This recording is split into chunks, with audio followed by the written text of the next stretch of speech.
Olá! Hoje a gente vai mergulhar numa ideia, assim, que intriga e talvez até assuste um pouco, né? Com certeza. A possibilidade de que dores, traumas não resolvidos dos nossos antepassados, bom, que eles continuem ecoando na gente, aqui e agora. É uma ideia poderosa, sim. O material que a gente tem aqui, que vem do trabalho do Mark Walling, sugere justamente isso, sabe? Que uns fragmentos de experiências passadas, mesmo aquelas que, tipo, foram silenciadas ou esquecidas da família, podem persistir e buscar, de alguma forma, uma resolução nas gerações seguintes. Então, essa nossa conversa hoje é quase uma investigação, né? Como que um sofrimento que a gente nem viveu diretamente pode afetar tanto? Vamos seguir as pistas aí desses textos. Exato. A premissa é forte. A dor não some só com o tempo ou porque a pessoa que sentiu já se foi. Ela pode ser meio que herdada. Sim. E o interessante, né, é que a ciência está começando a oferecer umas pistas sobre os mecanismos por trás disso. Um campo bem promissor é a epigenética. Ah, sim. Aqui a gente não está falando de mudar o código do DNA, o DNA mesmo, mas de como os nossos genes são lidos, como eles são expressos. Entendi. Parece que fatores do ambiente, tipo, bem intensos, como trauma, estresse crônico, toxinas até, podem deixar umas marcas químicas no nosso material genético. E isso altera essa expressão. Que doido isso. Quer dizer que a experiência pode literalmente marcar a biologia de um jeito que passa adiante? Tem algum estudo que mostra isso? Tem sim.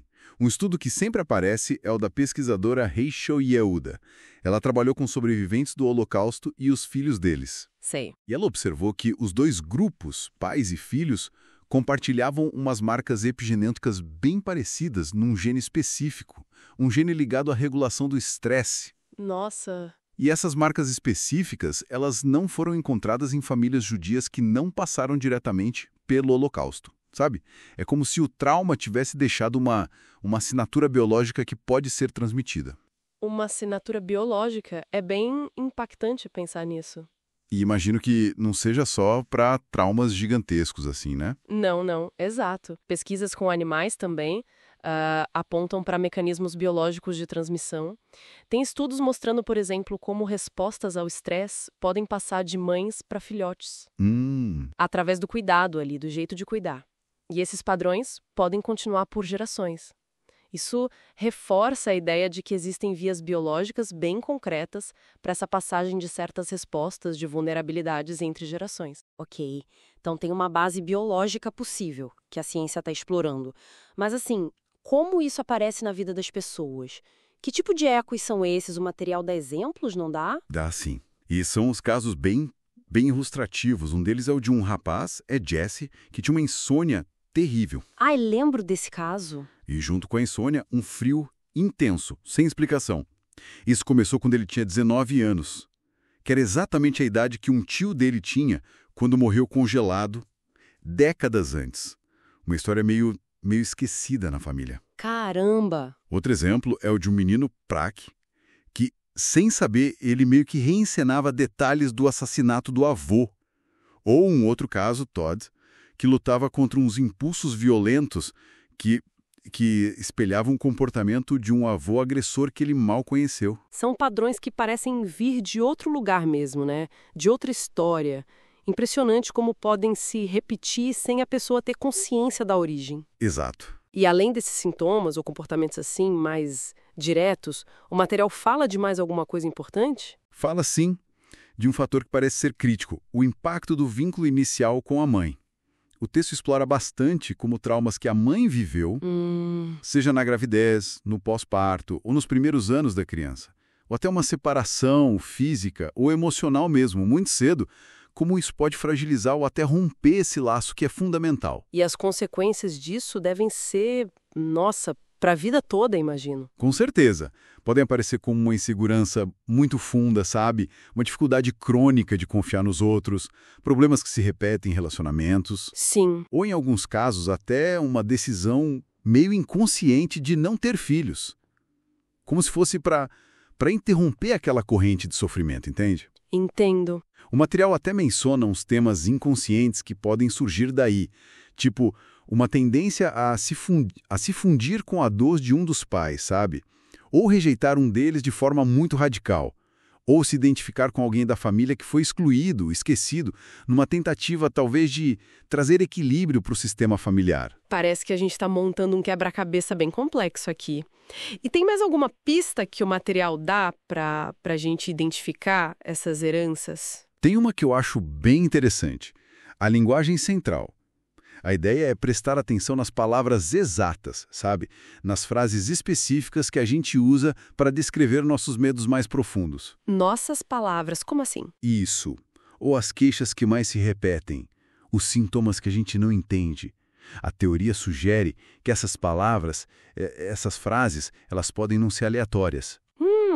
Elas podem, capturar a essência emocional do trauma original lá atrás, mesmo que a gente não perceba. Funcionam como ecos verbais diretos do passado da família, apontando para a raiz da coisa. Identificar essa linguagem pode ser bem revelador. Mas essa investigação toda, ela não serve só para achar o problema, né? Imagina que o material também aponte caminhos para lidar com isso. Tem esperança de mudar esses padrões. Sim, sim. E essa é a parte mais encorajadora, eu acho. Só de reconhecer essas conexões profundas já é um passo, enorme. Que bom. O trabalho que é sugerido envolve, depois de identificar a possível origem do padrão, usar técnicas como visualização, criar imagens internas de resolução, de paz. Certo. E até formular o que o texto chama de frases de cura. São afirmações que a gente direciona, simbolicamente, para os antepassados envolvidos, buscando honrar o destino deles e, ao mesmo tempo, se liberar daquele peso herdado. É como dar um final diferente para a história, internamente. Exatamente. Como se a gente pudesse oferecer um novo desfecho interno para essas histórias antigas. E como Norman Boyd fala sobre neuroplasticidade, ao criar essas novas experiências internas, a gente pode, de fato, modificar caminhos neurais no cérebro. Mudar a fiação mesmo. Então, o que fica dessa nossa análise é que talvez muitas das nossas lutas internas, medos que paralisam ou até sintomas físicos que não têm explicação óbvia. Sim. Eles podem ter raízes bem mais fundas do que a nossa própria história de vida.